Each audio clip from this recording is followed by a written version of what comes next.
duqa magaalada Gabiley mudane Maxamed Amiin Cumar Cabdi ayaa si adag uga hadlay diiwaangelinta kaarka codbixiyaasha ee dhawaanta ka dhamaatay magaalada Gabiley oo sheegay in diiwaangelinta kaarka codbixiyaasha sanaaduuqda lagu reebay magaalada Gabiley inay gebi ahaanba ku filayn gobolkani Gabiley fartana ku fiiqay in gobolkani Gabiley loo baahan yahay in sanaaduuqda lagu reebay gobolkani Gabiley loo soo kordhiyo sheegteen toddobaadkii u horeeyay diiwaangelintu u dhamaaday dadkana waxay isdiiwaangeliyeen iyadoo ay ku soo beegtay duruuf adag ay dadku ku sugan yihiin oo xaaladda nololeed ee dadku ay aad u adag tahay haddana wixii suuragal ah dadku way isdiiwaangeliyeen in xaaladda loo tixgeliyo oo sanaaduuqda la reebayo la badiyaana wax meesha yaal bay ahayd suuragal nooguma muuqato in gobolka inta la eega 70 goobood yaaleen ee tirada la og yahay ku nooshahay hal goob looga tago waxa weeye commissionka waxaan uga fadhinay arintaas maaha arin suuragal noogu muuqatana maaha gobolkan Gabiley oo gobol ballaaran weeye waynu ognahay oo degmo doorashadii diiwaangelintu ku galeenay waana sharci oo ilaa gobolka la ansixinay arintaas arin sharci weeye laakiin degmada lafteedu waa degmo eeya oo aan degmooyinka kala la mid ahayn oo awal baa ahayd 6 goob dhinaca kalena dadweynaha ku dhaqan gobolkani Gabiley ayaa si adag uga hadlay diiwaangelinta kaarka codbixiyaasha in dadweynahani inay sanaaduuqda lagu reebay magaalada Gabiley gebi ahaanba ku filayn dadweynaha soo farta ku fiiqay hadii aan sanaaduuqda magaalada Gabiley laan loo soo kordhin in gebi ahaanba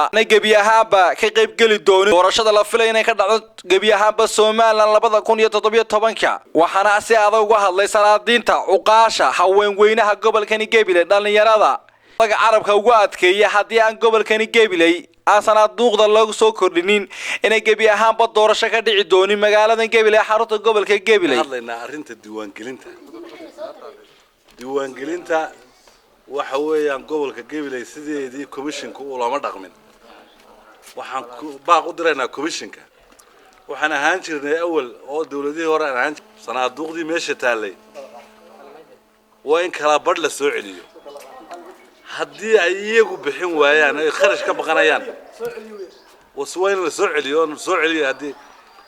haddii la soo celin waayo doorashada ka qayb gali mayno يا سيد حياته ولا شيء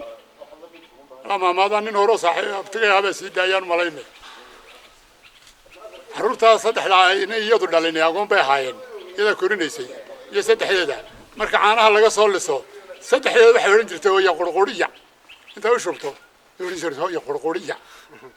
سيد حياته كلامه حيرن جرته كبضة وأنا كبضة دي وأنا مرينا قبلي هل لو سرع لي صنادوق ضدك تو حق waxaan la hadlanaa halkan waxaan ka jeedinaa baaq heer gobol ilaa heer degmo oo commission ku socda waxaan codsanaynaa sanaaduuqda maanta la soo qaaday in horta kowlan u socosho hadii commission doorashooyinku dhagaha ka furtay dadka rayidka ah ee waxay doonayaan xaq u leeyihiin arrinka anaguna waxaan ku raacsanahay baaq soo jeedin inaan doorashada aanan ka qayb waxaanu halkan maanta hadii aan nahay dadweynaha gobolka Gabiley ka hadlaynaa marka horeba horta waanu ogeyn inaanu degmanahay markii siyaad barhaysay waxa ahayd ahayd Gabiley gobol sugay ahayd 6 gobol iyo Gabiley baa la oran jiray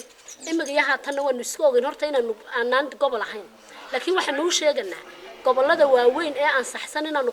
ka badanahay 100% oo ku soo bilaabano haddaba waxaanu commissionka ka codsanaynaa guud ee qaranka in gobolka Gabiley hoos loo soo eego 70 sanduuq baa la keenay 70kiiba waa la laabay